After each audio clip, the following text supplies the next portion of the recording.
Jauh sebelum gedung-gedung pencakar langit berdiri, sebelum minyak bumi mengubah peta politik dunia, bahkan sebelum banyak negara modern lahir, ada sebuah wilayah yang dikenal sebagai tempat lahirnya peradaban manusia. Di antara aliran sungai Tigris dan Efrat, manusia pertama kali membangun kota, menciptakan sistem tulisan, dan menyusun hukum tertulis. Wilayah itu kini kita kenal sebagai Irak. Bayangkan sebuah tanah yang ribuan tahun lalu menjadi pusat pengetahuan, tempat di mana aturan kehidupan pertama kali ditulis, dan tempat di mana kota-kota megah menjulang tinggi menjadi kebanggaan dunia. Namun perjalanan panjang wilayah ini tidak selalu dihiasi kejayaan. Ia juga telah menyaksikan jatuh bangun kerajaan, gelombang penaklukan, persaingan kekuasaan, hingga perubahan besar yang mengubah nasib jutaan penduduknya.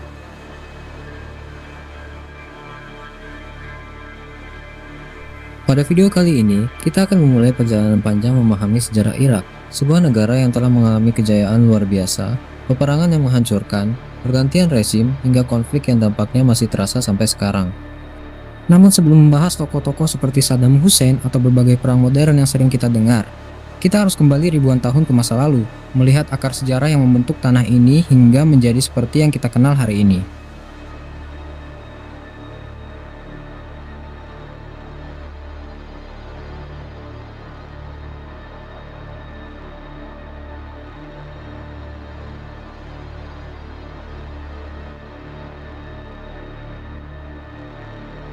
Mesopotamia, tempat lahirnya peradaban.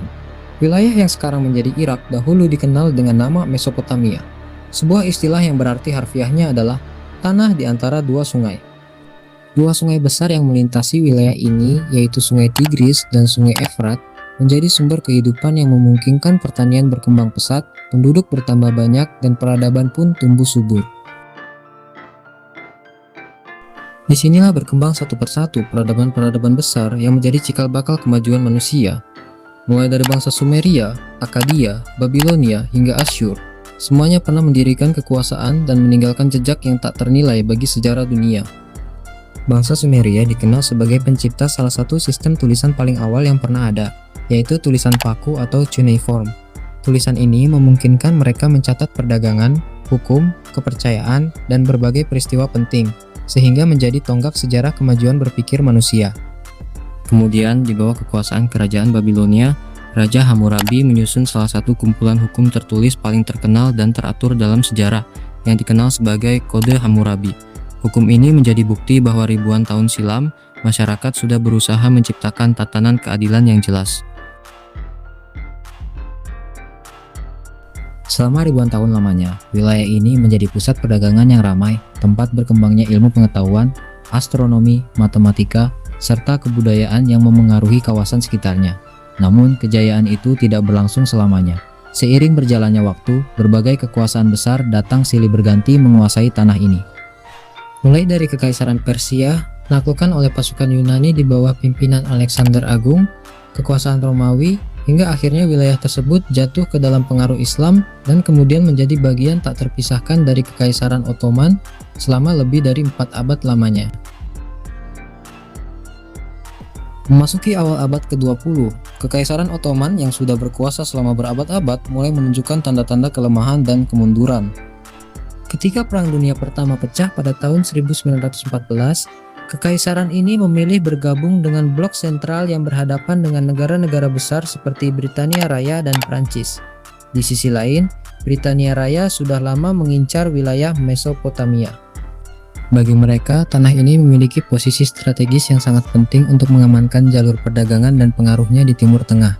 Apalagi seiring perkembangan zaman, mulai diketahui bahwa di bawah tanah wilayah ini tersimpan cadangan minyak bumi yang sangat melimpah, sumber energi yang kelak menjadi komoditas paling berharga di dunia.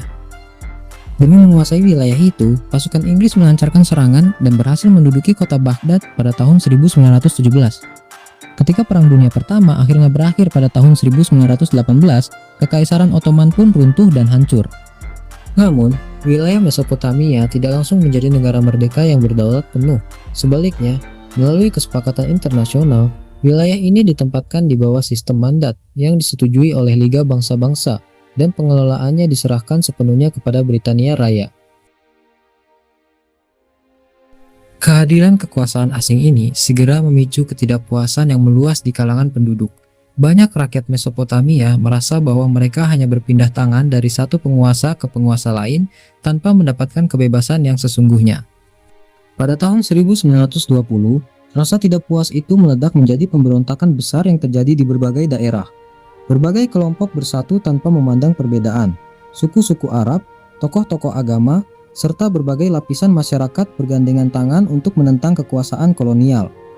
Meskipun dengan persenjataan yang terbatas dibandingkan pasukan Inggris, semangat perlawanan mereka sangat tinggi. Meskipun akhirnya pemberontakan itu berhasil dipadamkan, Inggris menyadari satu kenyataan penting.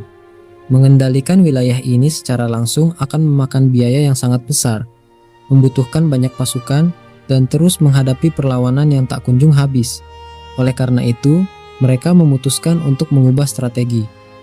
Inggris memilih membentuk sebuah kerajaan yang dipimpin oleh raja lokal, namun tetap memastikan bahwa mereka memiliki pengaruh besar dalam menentukan kebijakan negara, terutama yang menyangkut kepentingan ekonomi dan keamanan.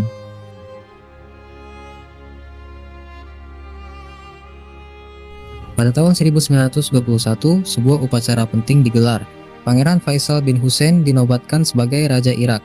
Momen ini menjadi tonggak sejarah sekaligus menandai awal berdirinya kerajaan Irak modern seperti yang kita kenal sekarang. Pemerintahan baru yang terbentuk mulai berusaha membangun pondasi negara. Lembaga pemerintahan disusun, angkatan bersenjata dibentuk, dan sistem administrasi diatur agar dapat mengelola wilayah yang luas. Namun tantangan yang dihadapi sangatlah besar. Irak adalah negara yang terdiri dari berbagai kelompok etnis dan agama yang beragam. Ada Arab Sunni, Arab Syiah, bangsa Kurdi, Turkmen, serta komunitas kecil lainnya yang masing-masing memiliki sejarah, budaya, dan kepentingan yang berbeda. Menyatukan seluruh kelompok tersebut di bawah satu bendera dan satu pemerintahan bukanlah tugas yang mudah dan membutuhkan kebijaksanaan tinggi. Setelah melalui proses perundingan dan berbagai perubahan kebijakan, pada tahun 1932, Irak secara resmi memperoleh status kemerdekaan penuh dan diterima menjadi anggota Liga Bangsa-Bangsa. Namun meskipun secara hukum telah merdeka, hubungan erat dengan Britania Raya tetap berlanjut, terutama dalam bidang militer dan ekonomi. Selama beberapa dekade berikutnya, pemerintahan kerajaan berusaha membangun kestabilan negara. Jalan raya dibangun, jaringan irigasi diperbaiki, dan produksi minyak mulai ditingkatkan. Pendapatan negara pun bertambah banyak seiring dengan meningkatnya permintaan minyak di pasar dunia. Namun sayangnya, tidak semua rakyat dapat menikmati hasil kekayaan itu secara merata. Kesenjangan sosial semakin terlihat jelas. Sebagian kecil kelompok elit menikmati kemewahan, sementara sebagian besar rakyat masih hidup dalam keterbatasan. Korupsi mulai menjalar, dan rasa ketidakpuasan terhadap jalannya pemerintahan perlahan tumbuh semakin kuat. Memasuki pertengahan abad ke-20, dunia mulai menyadari betapa besarnya cadangan minyak yang tersimpan di perut bumi Irak. Minyak yang dulunya hanya dianggap sebagai sumber energi biasa, kini berubah menjadi sumber kekayaan luar biasa sekaligus menjadi pemicu persaingan politik yang semakin ketat. Negara-negara besar di dunia mulai menaruh perhatian yang lebih besar terhadap Irak, baik karena kepentingan pasokan energi mereka maupun karena posisi strategis negara ini yang berada di jantung kawasan Timur Tengah. Di dalam negeri sendiri, muncul perdebatan yang semakin tajam. Siapa yang seharusnya menikmati hasil kekayaan alam ini? Sebagian besar rakyat merasa bahwa keuntungan dari penjualan minyak lebih banyak mengalir ke kantong perusahaan asing dan kelompok penguasa. Sementara pembangunan bagi rakyat biasa terasa sangat lambat. Rasa ketidakadilan ini perlahan menjadi bara api yang siap meledak kapan saja.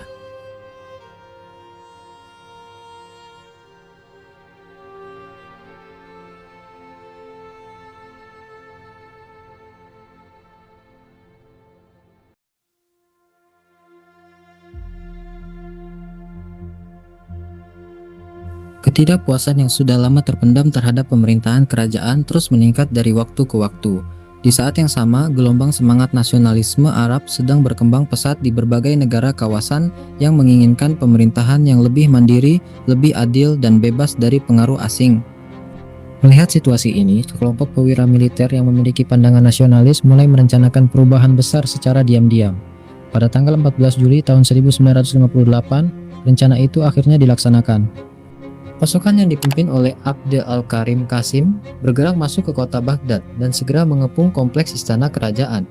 Dalam waktu singkat, pertahanan istana runtuh. Raja Faisal II yang masih sangat muda dan beberapa anggota keluarga kerajaan tewas dalam peristiwa tersebut. Hanya dalam hitungan jam, sistem monarki yang telah berdiri selama puluhan tahun pun runtuh seketika. Irak secara resmi mengubah bentuk negaranya menjadi republik. Banyak rakyat menyambut peristiwa ini dengan euforia dan harapan besar. Mereka percaya bahwa dengan berakhirnya masa kerajaan, akan lahir masa depan yang lebih adil, lebih makmur, dan benar-benar bebas menentukan nasib sendiri. Namun, mereka belum mengetahui bahwa kejatuhan sistem kerajaan hanyalah awal dari rangkaian panjang kudeta, perebutan kekuasaan, dan persaingan politik yang semakin keras, yang kelak akan membentuk wajah Irak modern. Di balik euforia revolusi, benih-benih persaingan baru mulai tumbuh dan berkembang. Dan dari pusaran pergolakan kekuasaan yang panjang itu, beberapa dekade kemudian akan muncul seorang tokoh yang namanya dikenal di seluruh penjuru dunia. Namanya adalah Saddam Hussein. Revolusi tahun 1958 memang telah mengakhiri masa kekuasaan kerajaan di Irak. Namun perubahan besar itu tidak langsung membawa kedamaian dan kestabilan yang diharapkan. Justru sejak hari itu, Irak memasuki babak baru yang penuh gejolak, dipenuhi persaingan pengaruh, pengkhianatan, serta rangkaian kudeta yang terjadi satu demi satu. Dari tengah kekacauan dan ketidakpastian itulah, perlahan muncul sosok yang kelak akan mengubah peta politik dan sejarah seluruh kawasan Timur Tengah. Namanya adalah Saddam Hussein. Setelah peristiwa revolusi 14 Juli tahun 1958 berhasil menggulingkan kekuasaan monarki, Irak secara resmi berubah bentuk menjadi negara republik. Tokoh utama yang memimpin perubahan ini adalah Abd al-Karim Qasim, seorang perwira militer yang menjadi harapan banyak kalangan. Pada awal masa pemerintahannya, banyak rakyat menyambut perubahan ini dengan penuh antusiasme dan harapan yang tinggi.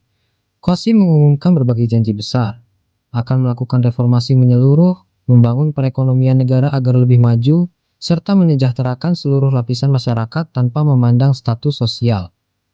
Sebagai langkah awal, sebagian lahan pertanian yang sebelumnya dikuasai oleh tuan tanah besar dibagikan kepada para petani yang membutuhkan. Pemerintah juga mulai memperkuat kendali negara atas sumber daya alam yang menjadi kekayaan utama negeri ini. Namun sayangnya, harapan yang tumbuh begitu besar itu tidak bertahan lama. Seiring berjalannya waktu, berbagai tantangan mulai bermunculan dan membuat arah pemerintahan semakin sulit dikendalikan. Di balik keberhasilan menggulingkan kekuasaan lama, tersembunyi kenyataan bahwa di dalam pemerintahan baru terdapat berbagai kelompok dengan pandangan dan kepentingan yang saling berbeda, bahkan seringkali bertentangan. Ada kaum nasionalis Arab yang menginginkan agar Irak bersatu dan bergabung dengan negara-negara Arab lainnya untuk membentuk kekuatan yang lebih besar. Di sisi lain, kelompok beraliran kiri, termasuk Partai Komunis Irak, semakin berkembang dan mendapatkan dukungan yang luas. Belum lagi, di lingkungan militer sendiri, terdapat berbagai faksi yang masing-masing ingin memperbesar pengaruh dan kekuasaannya. Abd al-Karim Qasim berusaha keras untuk menyeimbangkan kepentingan semua pihak tersebut agar tidak terjadi perpecahan. Namun semakin lama posisinya semakin sulit.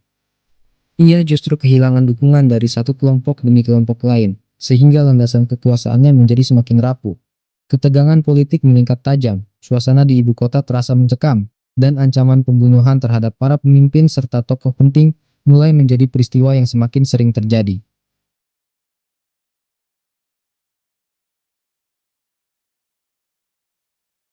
Di tengah situasi yang kacau dan penuh persaingan itulah, sebuah organisasi politik mulai berkembang dan mendapatkan perhatian, yaitu Partai Sosialis Arab Ba'ath. Partai ini membawa semangat baru dengan gagasan persatuan bangsa-bangsa Arab, kebanggaan terhadap identitas sendiri, serta prinsip keadilan sosial. Di antara jajaran anggota muda dan penuh semangat partai ini, terdapat satu sosok pemuda yang kelak akan menjadi tokoh paling berpengaruh di Irak. Ia berasal dari keluarga sederhana di kota Tikrit, dan namanya adalah Saddam Hussein. Lahir pada tahun 1937 dalam kondisi ekonomi yang sulit, Saddam menjalani masa kecil yang keras dan penuh tantangan. Ia tumbuh di lingkungan yang akrab dengan kekerasan dan persaingan, yang membentuk pandangannya tentang dunia. Sejak usia muda, ia sudah aktif terjun ke dalam dunia politik. Bagi Saddam, politik bukan sekadar soal ideologi atau mencari dukungan rakyat, melainkan sebuah medan pertarungan untuk bertahan hidup dan meraih kekuasaan. Pada tahun 1959, ketika usianya masih menginjak 22 tahun, Saddam terlibat langsung dalam sebuah rencana berbahaya, ikut serta dalam upaya pembunuhan terhadap Perdana Menteri Abdal Karim Qasim. Serangan itu dilakukan secara tiba-tiba di jalan raya, namun berakhir gagal. Qasim hanya terluka dan berhasil selamat dari kejaran. Saddam sendiri juga terkena tembakan dan terluka parah. Dalam keadaan darurat, ia terpaksa melarikan diri dengan penuh risiko. Pertama menyeberang ke Suriah, kemudian melanjutkan perjalanan ke Mesir untuk menghindari penangkapan. Selama masa pengasingan itu, ia tetap menjaga hubungan dan aktif berorganisasi bersama Partai Ba'ath. Pengalaman berbahaya ini semakin membentuk karakter Saddam menjadi sosok yang disiplin, memiliki ambisi yang sangat tinggi, dan semakin meyakini bahwa kekuasaan harus diperjuangkan serta dipertahankan dengan segala cara yang tersedia. 4 tahun berlalu, dan situasi di dalam negeri terus berubah. Pada bulan Februari 1963, sekelompok perwira militer yang bersekutu dengan Partai Ba'ath akhirnya melancarkan aksi pengambilalihan kekuasaan. Mereka berhasil menguasai posisi-posisi penting, menangkap Abdel Al-Karim Qasim, dan kemudian menjatuhkan hukuman mati kepadanya. Namun kemenangan ini ternyata hanya berlangsung sesaat saja. Perselisihan dan pertentangan di dalam tubuh kelompok yang baru berkuasa itu segera meletus. Hanya dalam waktu beberapa bulan, perpecahan terjadi dan Partai Ba'ath terpaksa kehilangan kendali atas pemerintahan. Irak pun kembali terjerumus ke dalam lingkaran pergantian kekuasaan yang tidak stabil, di mana kudeta demi kudeta terus terjadi dan membuat situasi politik semakin kacau balau. Pada tanggal 17 Juli tahun 1968, Partai Ba'ath kembali bangkit dan melancarkan aksi pengambilalihan kekuasaan yang berjalan lebih terorganisir dan cepat. Posisi presiden diduduki oleh Ahmed Hassan Al-Bakr, seorang tokoh yang lebih senior dan berpengalaman. Namun, di balik layar kekuasaan, terdapat satu sosok yang mulai memegang kendali nyata, Saddam Hussein. Ia dipercaya untuk memimpin lembaga keamanan dan dinas intelijen negara. Dari posisi ini, Saddam bekerja secara perlahan, namun pasti untuk membangun jaringan kekuasaannya sendiri. Ia menempatkan orang-orang yang dianggap paling setia dan dapat dipercaya di berbagai jabatan penting, baik di pemerintahan maupun di lingkungan militer. Siapa saja yang dianggap sebagai lawan politik atau mengancam posisi partai segera ditindak tegas. Ada yang ditangkap dan dipenjara, ada pula yang memilih melarikan diri ke luar negeri demi menyelamatkan nyawa. Memasuki awal tahun 1970-an, Irak memasuki masa yang disebut sebagai masa keemasan. Pemerintah berhasil menasionalisasi sebagian besar industri minyak, dan bersamaan dengan itu, harga minyak dunia melonjak tinggi secara tiba-tiba. Uang dari hasil penjualan minyak mengalir deras ke kas negara, membuka kesempatan besar untuk pembangunan. Pemerintah membangun jalan raya yang menghubungkan berbagai wilayah, mendirikan rumah sakit dan pusat kesehatan, serta membuka sekolah dan lembaga pendidikan di daerah-daerah yang sebelumnya terisolir. Program pemberantasan buta huruf dijalankan dengan sangat giat, dan layanan kesehatan serta pendidikan mulai dapat dinikmati oleh rakyat secara luas. Dalam waktu singkat, Irak berubah menjadi salah satu negara dengan laju pembangunan paling pesat dan maju di kawasan Timur Tengah. Namun di balik kemajuan yang terlihat gemilang itu, kekuasaan aparat keamanan juga semakin diperkuat. Kebebasan berpendapat dan kegiatan politik semakin dibatasi. Siapapun yang dianggap mengancam stabilitas pemerintahan dapat ditangkap tanpa proses hukum yang jelas. Selama bertahun-tahun, Saddam terus memperkuat posisinya secara sistematis. Ia mengendalikan jaringan intelijen, menguasai struktur militer, dan memegang kendali penuh atas organisasi Partai Ba'ath. Kesetiaan mutlak menjadi syarat utama bagi siapa saja yang ingin menduduki jabatan penting. Pada bulan Juli tahun 1979, Presiden Ahmed Hassan Al-Bakr mengumumkan pengunduran dirinya dengan alasan kesehatan yang menurun. Secara resmi, Saddam Hussein kemudian naik menggantikan posisi tersebut menjadi Presiden Irak. Namun pengangkatannya ini bukan sekadar pergantian pemimpin biasa. Beberapa hari setelah dilantik, Saddam mengumpulkan ratusan petinggi dan pejabat tinggi partai dalam sebuah rapat yang kemudian menjadi legenda karena kesan mencekamnya. Di hadapan semua orang, ia mengumumkan bahwa telah ditemukan bukti adanya rencana konspirasi untuk menggulingkan pemerintah. Satu persatu nama yang dituduh terlibat disebutkan, dan mereka langsung dibawa keluar ruangan. Sebagian besar dari mereka kemudian dijatuhi hukuman mati. Peristiwa ini menjadi pesan yang sangat tegas dan jelas bagi seluruh rakyat serta lingkaran kekuasaan. Mulai hari itu, Saddam Hussein memegang kendali mutlak atas segala hal di Irak. Tidak ada lagi ruang bagi lawan politik dan tidak ada lagi toleransi terhadap perbedaan pendapat. Irak resmi memasuki sebuah era baru, era di mana satu orang memegang hampir seluruh kekuasaan negara. Di mata sebagian rakyat, Saddam dipandang sebagai pemimpin yang membawa stabilitas, ketertiban, dan kemajuan ekonomi. Namun bagi yang lain, ia adalah penguasa yang memerintah dengan tangan besi dan menjadikan rasa takut sebagai alat utama kekuasaannya. Dan hanya 1 tahun setelah duduk di puncak kekuasaan, Saddam Hussein mengambil sebuah keputusan besar yang kelak akan mengubah sejarah seluruh kawasan Timur Tengah. Ia memerintahkan pasukan Irak untuk melancarkan serangan dan menduduki wilayah negara tetangganya, Iran. Keputusan ini memicu perang yang berlangsung selama 8 tahun penuh, menelan jutaan korban jiwa, serta merusak fondasi ekonomi dan kehidupan sosial kedua negara.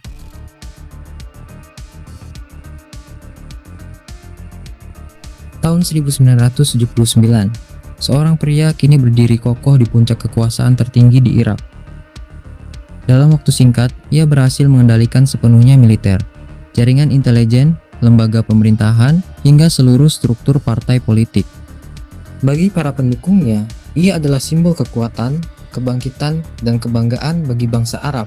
Namun, bagi para pengkritiknya, ia adalah pemimpin yang membangun dan mempertahankan kekuasaannya hanya melalui rasa takut serta pengawasan ketat. Dunia mengenalnya dengan satu nama yang akan tercatat dalam sejarah, Saddam Hussein. Setelah secara resmi dilantik menjadi presiden Irak pada bulan Juli tahun 1979, Saddam Hussein bergerak sangat cepat untuk memperkuat posisinya dan memastikan tidak ada lagi kekuatan yang dapat menantang kekuasaannya. Ia memperluas jangkauan aparat keamanan ke seluruh lapisan masyarakat, membangun jaringan intelijen yang rapat dan menyeluruh, serta menetapkan aturan yang tegas. Kesetiaan mutlak kepada pemerintah dan kepemimpinannya menjadi syarat utama bagi siapa saja yang ingin menduduki jabatan penting di negara ini. Namun di sisi lain, di tengah penguatan kendali politik, pemerintah juga menyalurkan kekayaan negara yang melimpah untuk pembangunan. Pada masa itu, Irak sedang berada di puncak kejayaannya.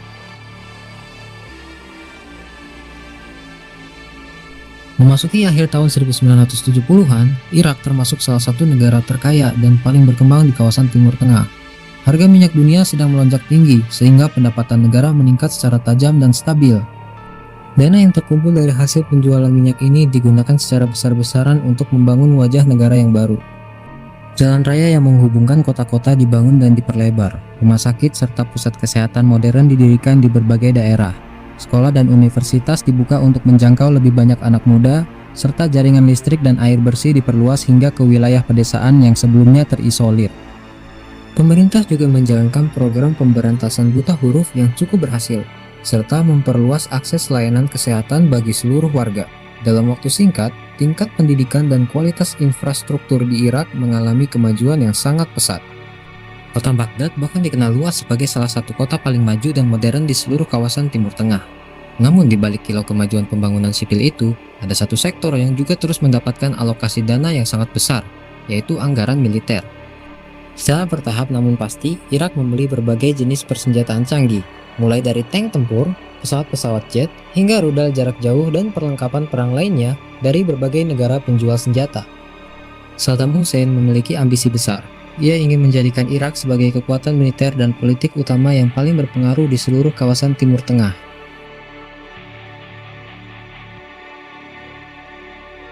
Sementara Irak sedang memperkuat diri, di negara tetangganya, Iran, terjadi perubahan besar yang mengguncang tatanan politik kawasan. Pada tahun 1979, sebuah gerakan rakyat yang dipimpin oleh tokoh agama Ayatollah Ruhollah Khomeini berhasil menggulingkan pemerintahan Shah Iran yang telah berkuasa selama puluhan tahun. Khomeini kembali dari pengasingan dan mendirikan sistem pemerintahan baru bernama Republik Islam Iran. Perubahan ini tidak hanya mengubah nasib Iran, tetapi juga langsung mengubah hubungan antar negara di kawasan. Hubungan antara Irak dan Iran yang sebelumnya sudah terjalin dalam suasana persaingan dan ketegangan, kini berubah menjadi sangat buruk dan penuh kecurigaan. Saddam Hussein merasa khawatir dan waspada. Ia takut semangat revolusi Islam yang berkobar di Iran akan menular dan memengaruhi masyarakat kelompok Syiah yang jumlahnya cukup besar di wilayah Irak. Selain itu, kedua negara juga telah lama berselisih mengenai batas wilayah dan jalur perdagangan, terutama di sekitar aliran air strategis bernama Shatt al-Arab. yang menjadi akses laut utama bagi kedua negara. Melihat situasi yang dianggap menguntungkan, Saddam Hussein mengambil keputusan besar. Pada tanggal 22 September tahun 1980, pasukan militer Irak secara tiba-tiba melancarkan serangan besar-besaran melintasi perbatasan dan masuk ke wilayah Iran. Saddam memperkirakan perang ini akan berlangsung sangat singkat. Ia berharap negara Iran yang baru saja mengalami pergolakan revolusi, sedang dalam masa transisi pemerintahan, dan belum memiliki kekuatan yang terorganisir kembali akan mudah dikalahkan dalam waktu beberapa minggu saja. Namun, perhitungan itu ternyata meleset jauh dari kenyataan. Pemerintahan baru di Iran justru memanfaatkan serangan ini untuk menyatukan rakyatnya. Mereka melakukan mobilisasi besar-besaran, mengerahkan kekuatan militer, serta mengumpulkan ratusan ribu sukarelawan dari berbagai lapisan masyarakat untuk mempertahankan negaranya. Konflik yang diperkirakan hanya berlangsung sebentar itu, perlahan berubah menjadi perang yang berlarut-larut dan berlangsung selama 8 tahun penuh. Medan pertempuran membentang sepanjang ratusan kilometer di sepanjang garis perbatasan. Kedua belah pihak saling melancarkan serangan dengan kekuatan penuh, baik melalui jalur darat, udara, maupun laut. Kota-kota di dekat garis pertempuran dibombardir, jalur komunikasi diputus, dan ladang ranjau dipasang di berbagai wilayah untuk menghalangi pergerakan pasukan. Pertempuran demi pertempuran terjadi, menguras habis sumber daya, tenaga, dan harta benda kedua negara. Setiap harinya, jumlah korban jiwa terus bertambah. Dalam beberapa fase pertempuran yang paling sengit, bahkan dilaporkan penggunaan senjata kimia yang menimbulkan penderitaan luar biasa bagi korban, dan kemudian mendapat kecaman keras serta penolakan luas dari seluruh dunia. Perang Iran-Irak ini tercatat sebagai salah satu konflik paling mematikan dan merusak yang terjadi pada akhir abad ke-20. Sebelum perang meletus, Irak dikenal sebagai negara yang makmur dan memiliki cadangan keuangan yang melimpah. Namun 8 tahun peperangan yang tiada henti itu mengubah segalanya. Sebagian besar pendapatan negara dari minyak kini harus disalurkan untuk membiayai kebutuhan militer dan perang. Cadangan keuangan negara habis, lalu digantikan dengan utang luar negeri yang jumlahnya terus membengkak. Infrastruktur yang telah dibangun dengan susah payah banyak yang rusak atau tidak terawat. Pembangunan baru terhenti sama sekali. Meskipun begitu, Saddam Hussein tetap berusaha mempertahankan citra bahwa Irak masih kuat dan mampu bertahan. Media pemerintah terus menampilkan semangat patriotisme dan narasi kemenangan, namun kenyataan yang dirasakan rakyat di lapangan jauh lebih rumit dan menyakitkan. Biaya hidup meningkat, barang kebutuhan mulai langka, dan masa depan negara terasa semakin tidak pasti. Setelah bertahun-tahun saling bertempur tanpa ada pihak yang berhasil meraih kemenangan yang menentukan, akhirnya pada tahun 1988, kedua belah pihak sepakat untuk menerima usulan gencatan senjata yang dimediasi oleh Perserikatan Bangsa-Bangsa. Perang pun secara resmi berakhir. Namun hasilnya sangat pahit, tidak ada pihak yang benar-benar menang atau kalah. Garis batas wilayah dan perbatasan pada dasarnya kembali seperti keadaan sebelum perang dimulai. Namun dampak yang ditinggalkan sangatlah besar. Ratusan ribu orang tewas, jutaan lainnya terluka atau menjadi cacat seumur hidup, dan ekonomi kedua negara mengalami kerusakan yang sangat parah. Irak keluar dari perang ini dengan beban utang yang sangat besar, terutama kepada sejumlah negara tetangga di kawasan Teluk Persia. Banyak rakyat Irak berharap bahwa setelah perang panjang ini berakhir, mereka akhirnya dapat menikmati masa damai dan membangun kembali kehidupan yang hancur. Namun bagi Saddam Hussein, tantangan baru justru baru saja dimulai. Negara membutuhkan dana yang sangat besar untuk membangun kembali infrastruktur yang rusak, sementara beban utang harus segera dilunasi. Di saat yang sama, harga minyak dunia justru sedang mengalami penurunan, sehingga pemasukan negara berkurang drastis. Di tengah tekanan ekonomi yang semakin berat dan kebutuhan dana yang mendesak, perhatian dan pandangan Saddam Hussein pun mulai tertuju ke arah selatan, ke sebuah negara kecil yang memiliki cadangan minyak sangat melimpah. Negara itu bernama Kuwait. Keputusan apa yang akan diambil selanjutnya bukan hanya akan mengubah nasib dan masa depan Irak, tetapi juga memicu salah satu operasi militer internasional terbesar yang terjadi sejak Perang Dunia Kedua. Keputusan itu akan mengubah peta politik kawasan Timur Tengah selamanya, serta menjadi titik awal yang menandai kejatuhan rezim Saddam Hussein. Setelah 8 tahun berperang melawan Iran, Irak memang masih berdiri tegak di peta dunia. Namun di balik pawai militer yang megah dan pidato-pidato kemenangan yang dikumandangkan ke seluruh penjuru negeri, tersembunyi kenyataan pahit. negara itu sebenarnya sedang berada di ambang krisis yang sangat parah. Kas negara nyaris menipis, utang luar negeri menumpuk menjadi beban berat, dan roda perekonomian berjalan sangat lambat. Di tengah tekanan yang semakin mendesak itu, Saddam Hussein mengambil satu keputusan besar. Keputusan yang tidak hanya akan mengubah jalannya sejarah Irak, tetapi juga mengubah tatanan politik seluruh kawasan Timur Tengah selamanya. Tahun 1988 telah tiba. Perang panjang melawan Iran akhirnya berakhir, namun ia meninggalkan luka yang sangat dalam dan sulit disembuhkan. Irak keluar dari konflik itu bukan sebagai negara yang makmur, melainkan dengan beban utang yang mencapai puluhan miliar dolar Amerika.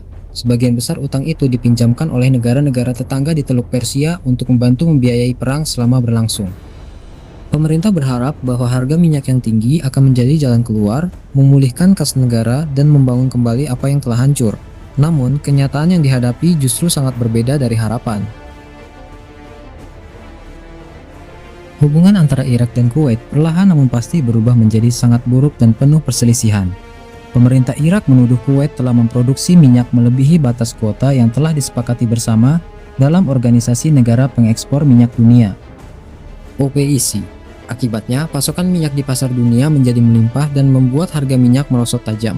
Bagi Irak yang sangat bergantung pada pendapatan dari minyak, penurunan harga ini berarti pemasukan negara ikut anjlok drastis.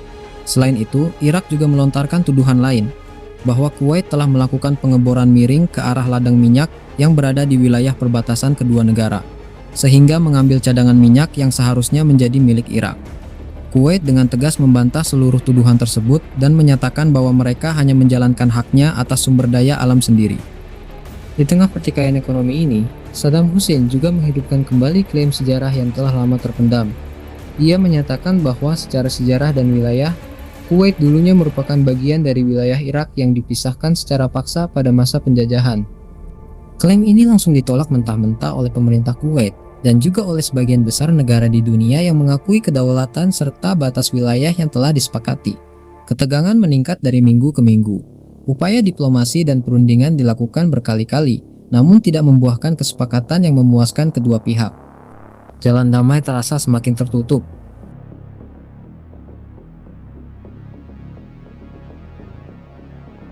Sebelum matahari terbit pada tanggal 2 Agustus tahun 1990, suasana di perbatasan berubah menjadi sangat mencekam. Puluhan ribu tentara Irak yang dipersenjatai lengkap bergerak maju melintasi garis batas menuju wilayah Kuwait. Ratusan tank melaju di jalanan, sementara pesawat-pesawat tempur segera menguasai ruang udara untuk memastikan kemajuan pasukan darat. Kekuatan militer Kuwait yang jauh lebih kecil tidak mampu memberikan perlawanan yang berarti. Dalam waktu sekitar 2 hari saja, pasukan Irak berhasil menguasai hampir seluruh wilayah negara itu. Keluarga kerajaan dan pejabat pemerintah Kuwait terpaksa melarikan diri ke negara tetangga Arab Saudi untuk menyelamatkan diri. Berita invasi ini langsung mengguncang seluruh dunia. Hampir semua negara mengecam tindakan Irak sebagai pelanggaran berat terhadap hukum internasional dan hak kedaulatan sebuah negara merdeka. Dewan Keamanan Perserikatan Bangsa-Bangsa segera mengeluarkan serangkaian resolusi tegas yang menuntut Irak untuk segera menarik seluruh pasukannya keluar dari wilayah Kuwait tanpa syarat. Namun, ketika tuntutan itu tidak diindahkan dan tidak ada tanda-tanda penarikan pasukan, negara-negara di dunia mulai bersatu. Mereka membentuk sebuah koalisi militer internasional yang dipimpin oleh Amerika Serikat. Lebih dari 30 negara dari berbagai benua bergabung di dalamnya, mengerahkan ratusan ribu tentara, serta menyiapkan persenjataan dan logistik dalam jumlah besar ke kawasan Teluk Persia. Sebuah operasi militer berskala besar pun mulai dipersiapkan untuk membebaskan Kuwait. Pada tanggal 17 Januari tahun 1991, serangan besar-besaran akhirnya dimulai. Koalisi internasional melancarkan operasi militer yang dikenal dengan nama sandi Operasi Badai Gurun. Gelombang pertama berupa serangan udara yang sangat intensif dan terkoordinasi. Menyasar pangkalan udara, pusat komunikasi, sistem radar, gudang senjata, serta berbagai instalasi militer penting, baik di wilayah Irak maupun di wilayah yang diduduki. Selama berminggu-minggu, pesawat-pesawat tempur terus beroperasi siang dan malam, melemahkan kekuatan pertahanan dan kemampuan pergerakan pasukan Irak. Kemudian, menjelang akhir bulan Februari, giliran operasi militer jalur darat dimulai. Kemajuan pasukan koalisi berlangsung sangat cepat dan tak terhentikan. Dalam waktu hanya sekitar 100 jam sejak operasi darat dilancarkan, pasukan Irak dipukul mundur dan berhasil diusir keluar dari wilayah Kuwait. Pada tanggal 28 Februari tahun 1991, gencatan senjata resmi diumumkan. Kuwait berhasil dibebaskan dan kembali ke tangan pemerintahannya sendiri. Kekalahan ini menjadi pukulan terberat yang pernah dialami oleh pemerintahan Saddam Hussein. Meskipun ia tetap memegang kekuasaan dan tidak digulingkan dari jabatannya, posisi Irak di mata dunia internasional melemah secara drastis dan terisolasi. PBB segera memberlakukan sanksi ekonomi yang sangat ketat terhadap Irak. Ekspor minyak dibatasi secara ketat, sementara impor berbagai barang dan peralatan juga diawasi dengan sangat cermat. Tujuan utamanya adalah menekan pemerintah Irak agar mematuhi seluruh ketentuan dan resolusi internasional, terutama terkait pembongkaran dan pengawasan terhadap program persenjataan. Namun, dampak dari sanksi ini tidak hanya dirasakan oleh kalangan penguasa, melainkan juga menyentuh langsung kehidupan jutaan warga sipil. Perekonomian negara merosot tajam, nilai mata uang anjlok, harga kebutuhan pokok melonjak tinggi, sementara persediaan barang menjadi sangat terbatas. Layanan kesehatan, pendidikan, serta perawatan infrastruktur yang sudah rusak akibat perang semakin tertekan karena kekurangan dana dan peralatan. Untuk mengurangi beban penderitaan rakyat sipil yang semakin berat, PBB kemudian meluncurkan sebuah program bantuan yang dikenal sebagai Program Minyak untuk Pangan. Melalui aturan ini, Irak diizinkan untuk menjual minyak dalam jumlah terbatas, dan seluruh hasil penjualannya harus digunakan secara khusus untuk membeli kebutuhan dasar seperti makanan, obat-obatan, serta peralatan kesehatan dan sanitasi. Semuanya di bawah pengawasan ketat lembaga internasional. Program ini memang membantu memenuhi sebagian besar kebutuhan dasar masyarakat agar kondisi tidak semakin parah. Namun, ia tidak mampu menghilangkan seluruh dampak krisis ekonomi yang telah berlangsung bertahun-tahun. Kehidupan rakyat tetap berjalan dalam keterbatasan dan kesulitan. Sepanjang dekade tahun 1990-an, hubungan antara Irak dengan Amerika Serikat dan negara-negara barat tetap berada dalam suasana yang sangat tegang dan penuh kecurigaan. Perselisihan terus muncul terkait proses inspeksi senjata yang dilakukan oleh tim internasional. Pemerintah Irak menyatakan bahwa mereka telah bekerja sama dan telah menghancurkan seluruh persenjataan terlarang, sementara banyak negara di dunia masih meragukan hal itu dan menilai bahwa masih ada pertanyaan penting yang belum terjawab. Situasi ini membuat ketegangan terus berlangsung dan tidak pernah benar-benar mereda selama bertahun-tahun. Memasuki awal tahun 2000-an, sorotan dunia kembali tertuju dengan tajam ke arah Irak. Setelah peristiwa serangan teroris besar di Amerika Serikat pada tanggal 11 September tahun 2001, isu keamanan internasional menjadi perhatian utama seluruh negara. Pemerintahan Amerika Serikat di bawah pimpinan George W. Bush mulai mengemukakan tuduhan bahwa Irak diduga masih memiliki dan mengembangkan program senjata pemusnah massal yang berbahaya bagi keamanan kawasan dan dunia. Pemerintah Irak dengan tegas membantah seluruh tuduhan ini dan menyatakan bahwa mereka tidak memiliki senjata semacam itu. Namun, perdebatan di tingkat internasional semakin memanas, posisi masing-masing pihak semakin keras, dan persiapan militer mulai dilakukan kembali. Pasukan negara-negara sekutu mulai dikerahkan lagi menuju kawasan Teluk Persia. Dunia kembali menahan napas, menyaksikan situasi yang mengarah ke konflik baru. Tidak ada yang menyadari sepenuhnya bahwa keputusan yang akan diambil pada tahun 2003 nanti akan mengubah wajah Irak secara permanen. Negara yang ribuan tahun lalu menjadi pusat peradaban manusia, kini berada di ambang sebuah perang baru, perang yang tidak hanya akan menjatuhkan satu orang pemimpin, tetapi juga akan mengubah tatanan sosial, politik, dan keamanan negara itu, serta mengubah masa depan seluruh kawasan Timur Tengah untuk waktu yang sangat lama. Tanggal 20 Maret tahun 2003, langit kota Baghdad yang biasanya tenang dan sunyi menjelang pagi, tiba-tiba diguncang suara sirene peringatan yang memekakkan telinga. Dalam hitungan menit, ledakan demi ledakan yang dahsyat terdengar dan terasa di seluruh penjuru ibu kota Irak. Dunia menyaksikan secara langsung melalui layar televisi di seluruh penjuru dunia, dimulainya sebuah perang yang kelak akan mengubah peta politik dan sejarah kawasan Timur Tengah selama puluhan tahun ke depan. Rezim yang telah berkuasa dengan tangan besi selama lebih dari 2 dekade itu, kini akhirnya menghadapi tantangan terbesar dalam sejarahnya. Setelah bertahun-tahun terisolir, hidup di bawah tekanan sanksi internasional, serta diawasi secara ketat oleh lembaga dunia, nama Irak sekali lagi menjadi pusat perhatian utama seluruh dunia. Pemerintahan Amerika Serikat di bawah pimpinan Presiden George W. Bush melontarkan alasan utama untuk melancarkan aksi militer ini. Mereka menduga bahwa Irak di bawah pimpinan Saddam Hussein masih memiliki dan mengembangkan program senjata pemusnah massal yang berbahaya, serta menilai rezim ini menjadi ancaman nyata bagi keamanan kawasan dan dunia internasional.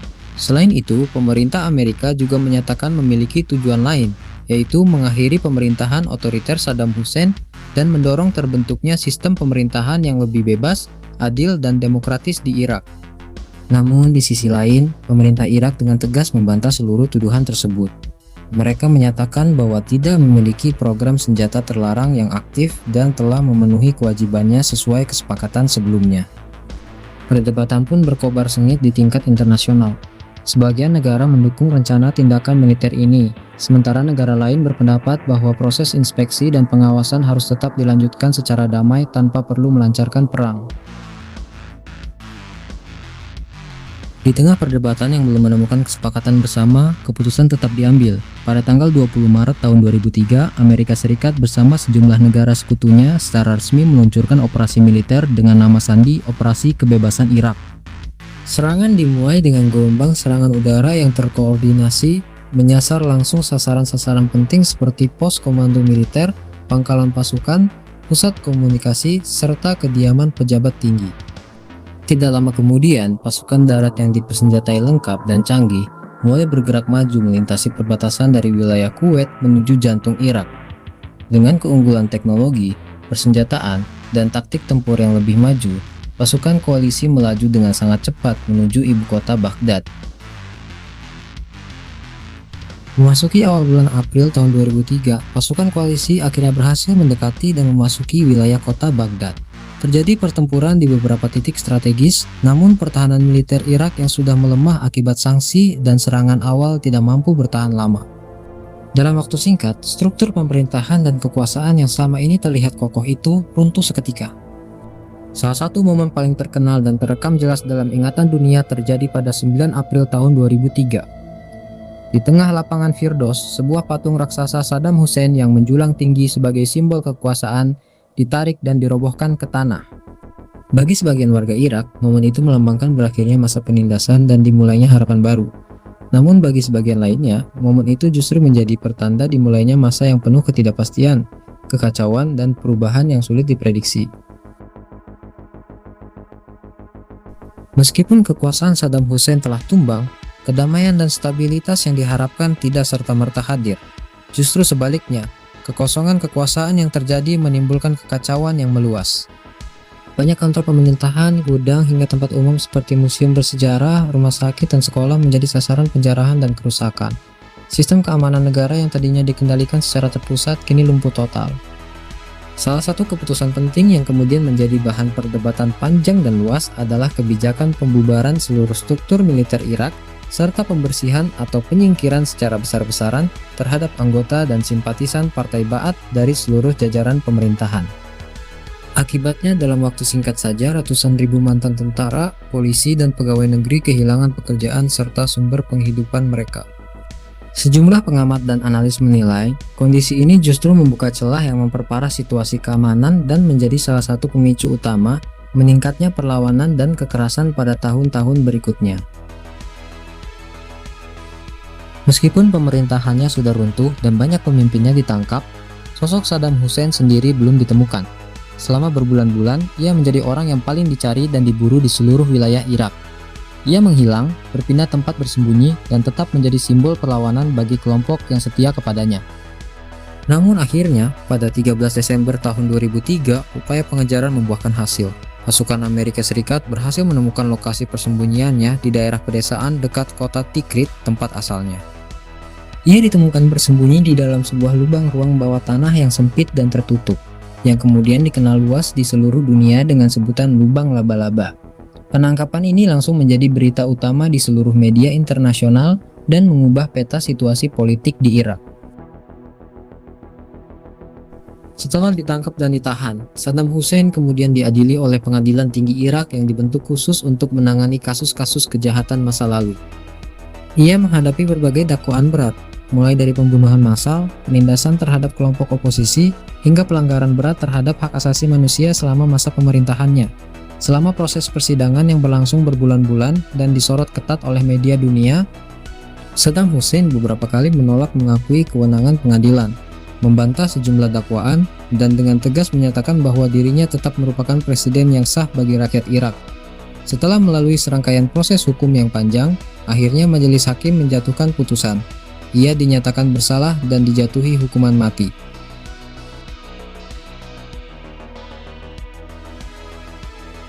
Pada 30 Desember tahun 2006, hukuman mati itu akhirnya dilaksanakan. Saddam Hussein dieksekusi melalui cara digantung. Dengan peristiwa ini, berakhirlah sudah perjalanan hidup dan karir politik salah satu tokoh paling berpengaruh sekaligus paling kontroversial dalam sejarah modern kawasan Timur Tengah. Namun ironisnya, kematian Saddam Hussein tidak lantas mengakhiri rangkaian konflik dan penderitaan di Irak. Justru sebaliknya, setelah rezimnya tiada, negara ini memasuki babak baru yang dipenuhi tantangan yang jauh lebih kompleks dan menyakitkan.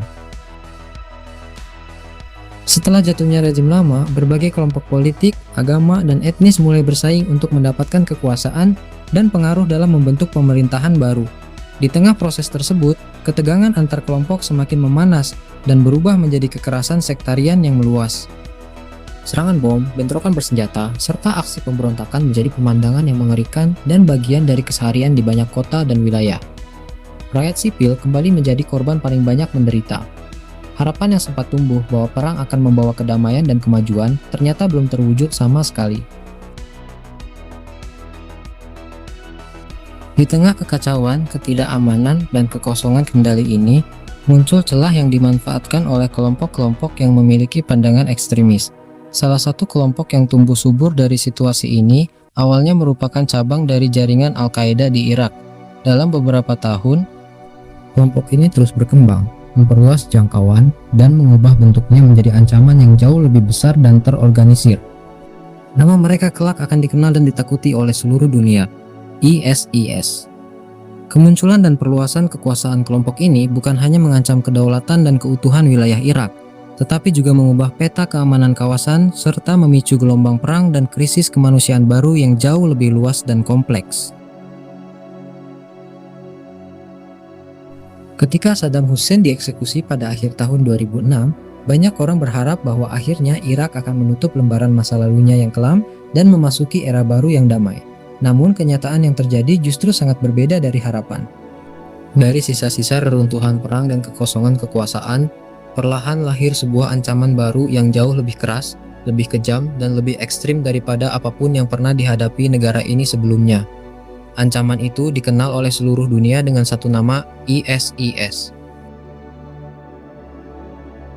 Kita telah mengikuti jejak langkah Irak dari ribuan tahun yang lalu. Mulai dari tanah subur Mesopotamia sebagai tempat lahirnya peradaban manusia, masa kejayaan kerajaan-kerajaan besar, masa penjajahan, berdirinya negara modern, naiknya kekuasaan Saddam Hussein, meletusnya perang demi perang, hingga invasi tahun 2003 yang mengubah tatanan negara. Namun perjalanan panjang Irak ternyata masih jauh dari selesai. Babak baru yang penuh tantangan dan penderitaan pun segera dimulai. Setelah runtuhnya pemerintahan Saddam Hussein, situasi keamanan di Irak semakin memburuk dan tidak terkendali. Kekosongan kekuasaan yang tercipta membuka celah bagi berbagai kelompok bersenjata dan kelompok yang memiliki tujuan berbeda untuk tumbuh dan berkembang. Salah satu kelompok yang mulai menguat berakar dari jaringan yang sebelumnya dikenal sebagai Al-Qaeda di Irak. Ketika perang saudara dan kekacauan juga melanda negara tetangga Suriah pada tahun 2011. Kelompok ini melihat kesempatan untuk memperluas pengaruhnya melintasi perbatasan. Seiring berjalannya waktu, mereka mengubah nama dan identitasnya, kemudian dikenal secara luas sebagai Negara Islam atau ISISD. Dengan strategi yang terorganisir dan kekuatan yang mengejutkan, ISIS berhasil merebut dan menguasai sejumlah wilayah luas baik di Irak maupun Suriah.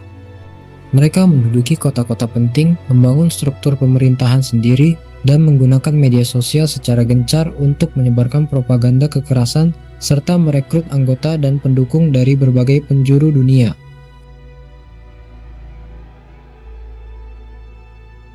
Puncak kekuasaan kelompok ini terjadi pada bulan Juni tahun 2014. Dunia kembali dikejutkan oleh berita yang mengejutkan. ISIS berhasil menguasai kota Mosul, kota terbesar kedua di Irak yang memiliki posisi strategis sangat penting. Ribuan pasukan keamanan dan tentara Irak terpaksa mundur tanpa memberikan perlawanan yang berarti, dan sejumlah besar persenjataan serta peralatan militer justru jatuh ke tangan kelompok tersebut. Keberhasilan ini membuat ISIS menguasai wilayah yang sangat luas, membentang seolah-olah menjadi satu kesatuan negara. Tak lama setelah itu, pemimpin mereka Abu Bakar al-Baghdadi secara terbuka mendeklarasikan berdirinya apa yang mereka sebut sebagai kekhalifahan, sebuah wilayah yang seolah-olah terlepas dari hukum dan pemerintahan negara yang sah. Tindakan ini langsung menuai kecaman keras dan penolakan dari hampir seluruh negara dan masyarakat internasional. Menyikapi situasi yang semakin mengancam keutuhan negara dan keamanan kawasan, pemerintah Irak segera mengambil langkah tegas. Mereka membentuk pasukan gabungan serta bekerja sama dengan berbagai negara dan koalisi internasional yang dipimpin oleh Amerika Serikat untuk melancarkan serangan guna merebut kembali wilayah yang jatuh ke tangan ISIS. Pertempuran berlangsung sangat sengit dan memakan korban yang banyak. Kota demi kota berubah menjadi medan perang yang berdarah. Salah satu pertempuran terbesar dan paling menentukan terjadi di kota Mosul. Operasi pembebasan kota ini berlangsung selama berbulan-bulan, di mana jalan-jalan dan bangunan berubah menjadi tumpukan puing dan reruntuhan. Ribuan warga sipil terpaksa mengungsi dan kehilangan tempat tinggal demi menyelamatkan nyawa. Setelah perjuangan yang sangat berat dan pengorbanan yang tak terhitung jumlahnya, pasukan gabungan Irak akhirnya berhasil merebut kembali kota Mosul sepenuhnya pada tahun 2017. Dalam beberapa tahun berikutnya, wilayah yang dikuasai ISIS terus menyusut drastis hingga akhirnya mereka kehilangan kendali atas hampir seluruh wilayah yang pernah diduduki. Meskipun demikian, ancaman belum sepenuhnya hilang. Sel-sel kecil dan jaringan yang masih tersisa tetap menjadi tantangan keamanan yang harus diwaspadai hingga saat ini. Dengan berakhirnya kekuasaan wilayah ISIS, bukan berarti seluruh masalah dan penderitaan di Irak langsung selesai begitu saja. Negara ini masih harus menghadapi berbagai tantangan besar yang tertinggal akibat perang bertahun-tahun. Korupsi yang merajalela, tingkat pengangguran yang tinggi, kerusakan parah pada infrastruktur dan fasilitas umum, serta persaingan kepentingan politik yang seringkali memicu ketegangan masih menjadi pekerjaan rumah yang berat. Selain itu, hubungan dan kepercayaan antar berbagai kelompok etnis serta agama yang sempat retak selama masa konflik masih membutuhkan waktu dan upaya besar untuk diperbaiki. Irak juga tidak terlepas dari dinamika politik dunia, menjadi salah satu wilayah yang sangat dipengaruhi oleh persaingan kepentingan dan kekuatan antar negara besar di kawasan Timur Tengah.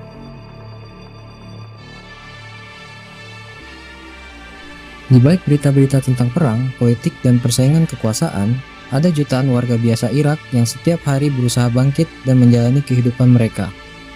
Anak-anak mulai kembali masuk ke sekolah, pasar-pasar yang sempat sepi kembali ramai dengan aktivitas, dan universitas serta tempat belajar dibuka kembali untuk generasi muda. Kota-kota besar seperti Baghdad, Basra, dan Mosul terus berusaha dibangun kembali dari puing-puing, meskipun prosesnya membutuhkan waktu yang lama dan biaya yang sangat besar. Banyak keluarga masih terus mencari keberadaan kerabat yang hilang tanpa kabar, sementara sebagian lainnya berusaha membangun rumah dan pekerjaan baru dari nol setelah kehilangan segalanya akibat perang. Sejarah panjang Irak adalah kisah yang lengkap tentang kejayaan, kehancuran, penderitaan, dan ketahanan sebuah bangsa. Dari tanah Mesopotamia yang menjadi tempat lahirnya salah satu peradaban tertua di dunia, hingga menjadi pusat berbagai konflik dan perubahan besar di zaman modern, Irak telah menyaksikan perjalanan yang luar biasa. Negara ini pernah menjadi pusat ilmu pengetahuan, perdagangan, dan kebudayaan yang dihormati dunia. Pernah pula menjadi salah satu negara terkaya dan paling maju di kawasan Timur Tengah. Namun, ia juga harus menelan pahitnya perang berkepanjangan, tekanan sanksi internasional, invasi asing, hingga ancaman kelompok ekstremis yang merusak sendi-sendi kehidupan bermasyarakat. Sejarah Irak mengajarkan satu hal penting. Perang tidak pernah hanya mengubah peta politik atau batas wilayah. Lebih dari itu, perang mengubah dan merusak kehidupan manusia. Di balik setiap konflik, ada keluarga yang kehilangan orang yang dicintai, anak-anak yang kehilangan masa kecil dan pendidikan, serta masyarakat yang harus membangun kembali segala sesuatunya dari titik nol. Hingga hari ini, Irak masih terus melangkah maju. Pemerintah dan rakyatnya berusaha memperkuat lembaga negara, membangkitkan kembali perekonomian, serta menjaga stabilitas keamanan. Tantangan yang dihadapi memang masih sangat besar dan tidak mudah. Namun, harapan akan masa depan yang lebih damai dan stabil tetap menyala di hati banyak warga Irak. Perjalanan panjang ini mengajarkan kita satu pesan mendalam. Sebuah negara memang dapat bangkit kembali setelah mengalami kehancuran yang parah sekalipun. Namun, proses itu tidak terjadi dalam semalam. Ia membutuhkan waktu, kesediaan untuk saling memaafkan dan berdamai, pemerintahan yang jujur dan efektif, serta komitmen bersama agar kekerasan dan kesalahan masa lalu tidak terulang kembali. Semoga sejarah panjang Irak ini menjadi pengingat bagi kita semua bahwa perdamaian bukanlah sesuatu yang bisa dianggap pasti, melainkan sesuatu yang harus dijaga, dirawat, dan diperjuangkan setiap hari. Terima kasih telah meluangkan waktu dan mengikuti rangkaian seri dokumenter ini dari awal hingga akhir. Jika video ini menambah wawasan dan pengetahuan Anda, jangan lupa tekan tombol suka, berlangganan, dan aktifkan lonceng notifikasi agar tidak ketinggalan dokumenter sejarah, geopolitik, dan kisah menarik lainnya dari berbagai penjuru dunia. Sampai jumpa kembali di video berikutnya.